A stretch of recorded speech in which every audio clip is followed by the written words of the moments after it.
I'm your host, Annie Bowles, and this is News du Jour.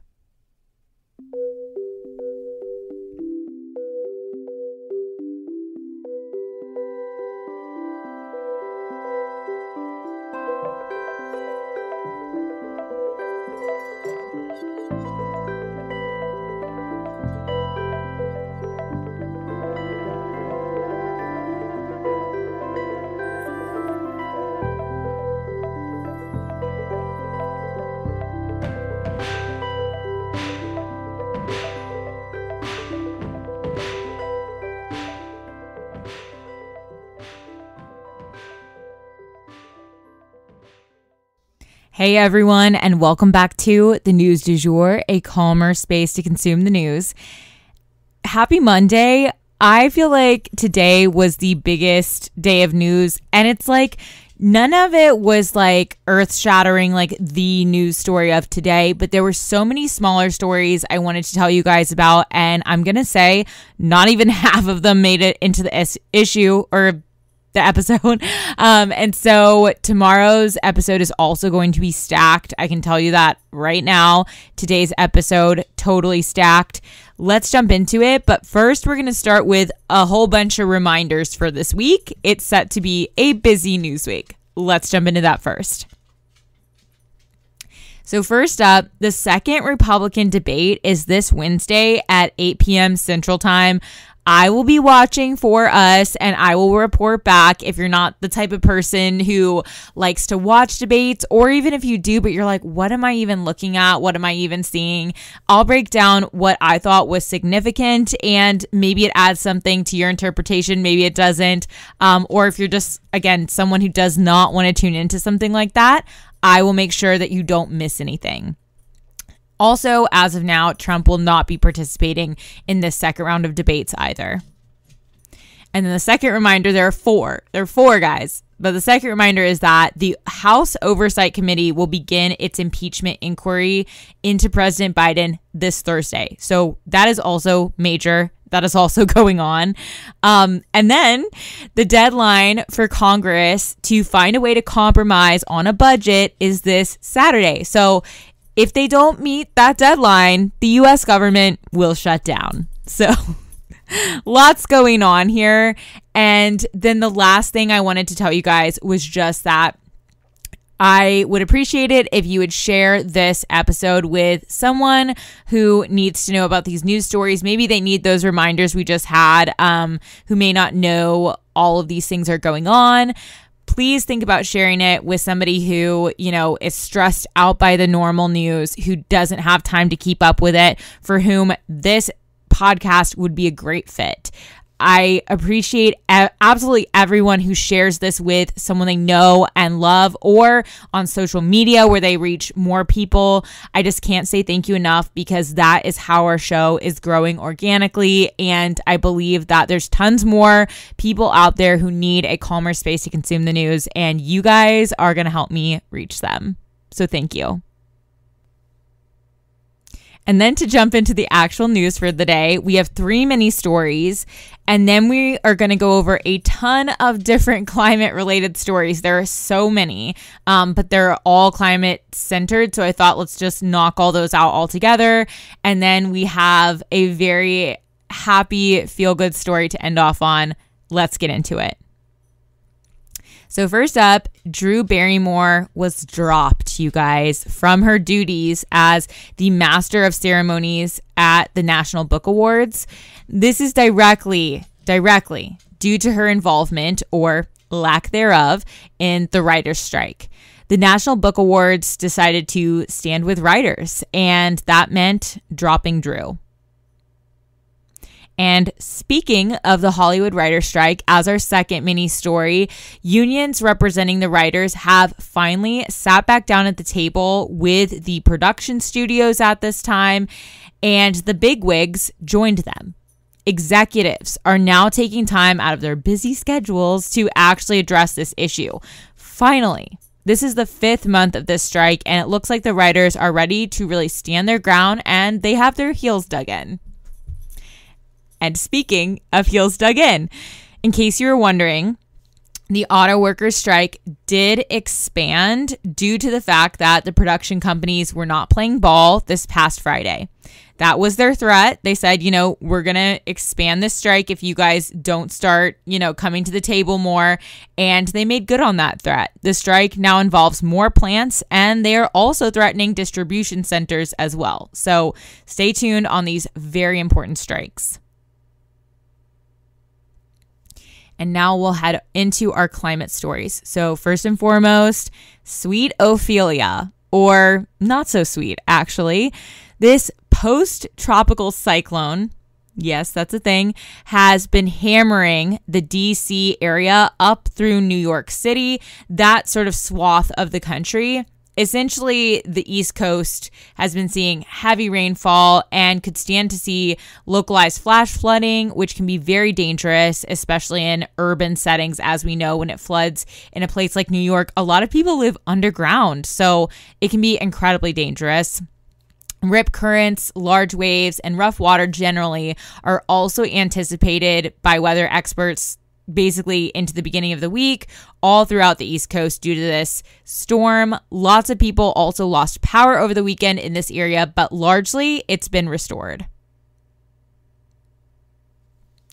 For our next climate story, China and the US do not make the cut. So over at the UN General Assembly, you guys, the main focus was obviously climate. It's the existential threat facing all of us.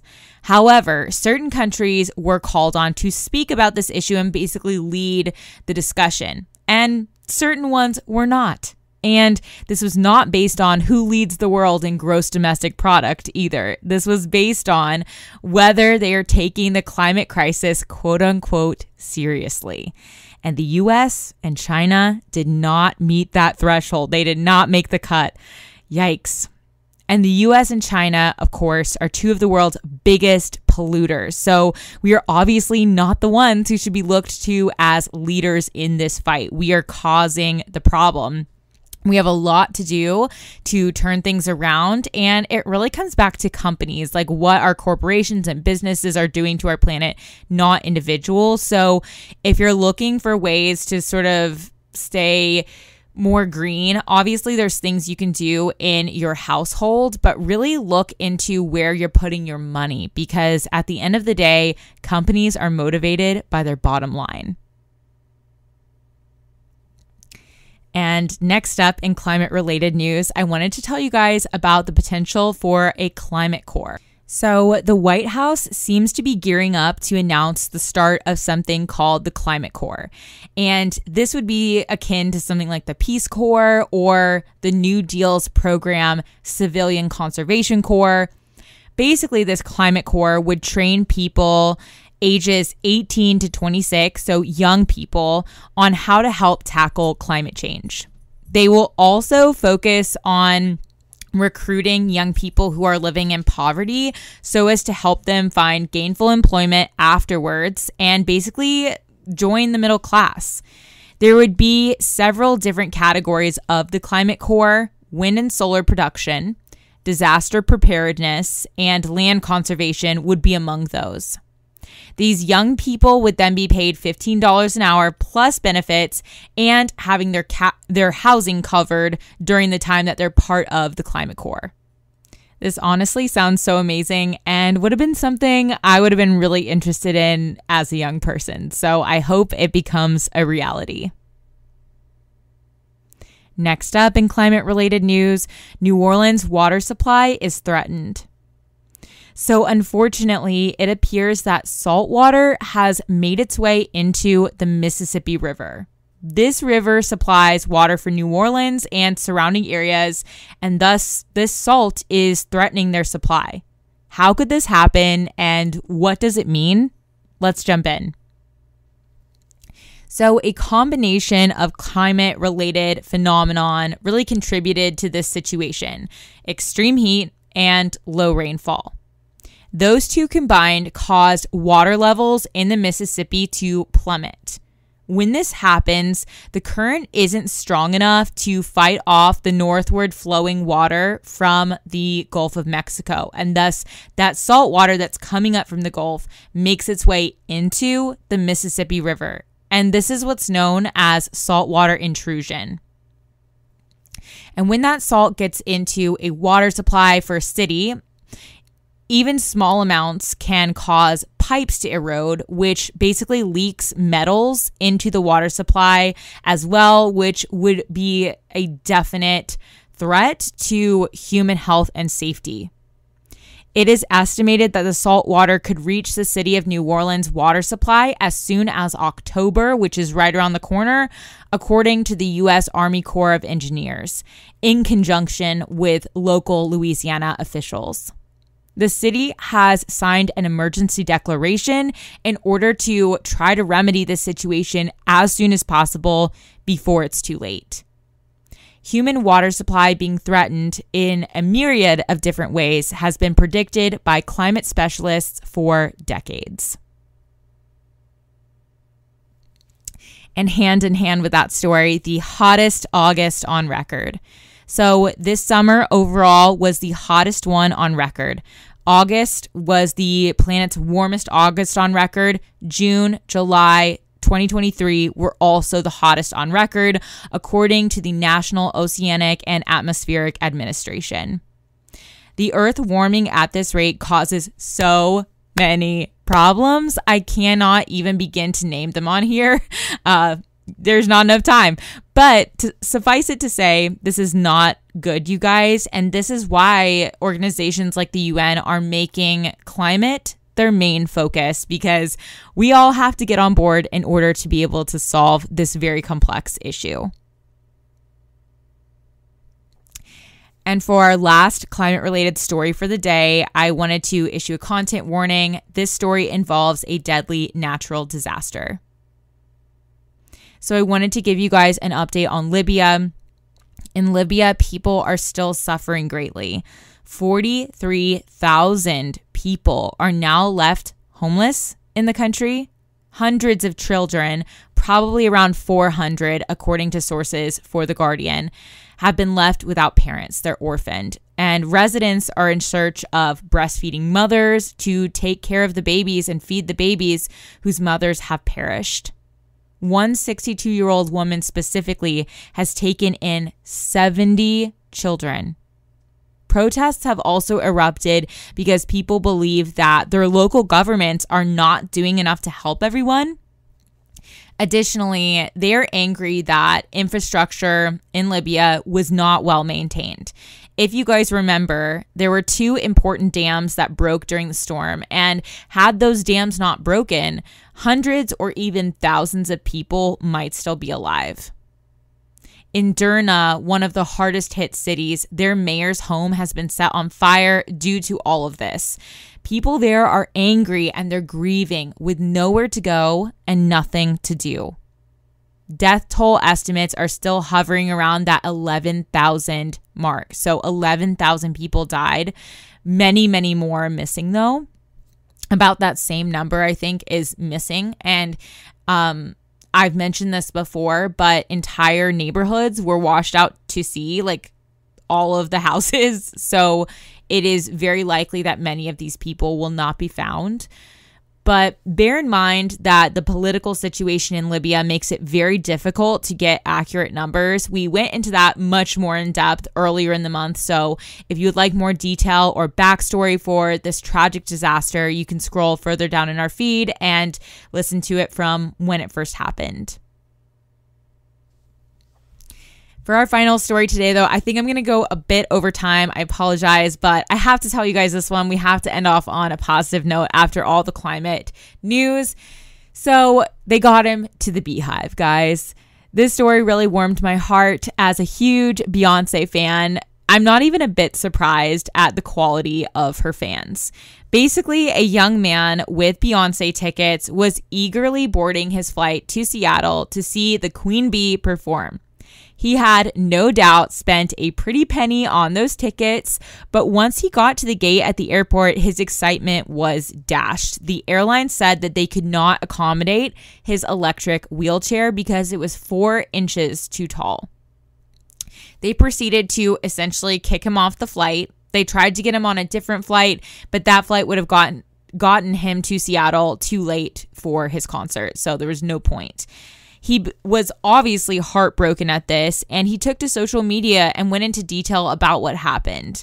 But don't you worry, the Beehive got on it, you guys. They posted his story, tagging Beyonce and her management company over and over and over again to see who, if anyone, could help him. And it worked. Representatives from Beyonce's team got him tickets to her show in Arlington, Texas, and covered his transportation as well. And not only that, but he actually got to go and meet Queen Bee herself face to face.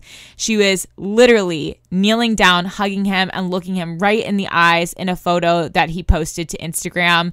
I think it's important to note, though, that when he did talk about the flight situation on his Instagram, he made it clear that he did not solely blame this airlines for what happened, but rather a society that has been built for abled bodies and not disabled ones.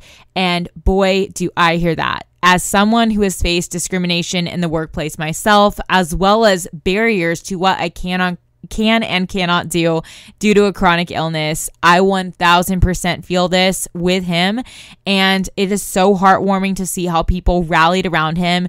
And I hope this story is something that helps to open people's eyes, because that is the only way we start to evolve. And that is the news du jour. Today, I wanted to leave you guys with the quote, "Good health is not something we can buy, and yet it is the world's greatest treasure." Good health is not something we can buy, and yet it is the world's greatest treasure.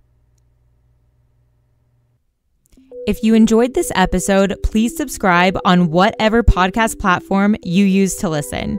A rate and review or shout out on social media would mean the world to us and help us keep creating the news du jour, as well as reach more people who need a calmer space to consume the news.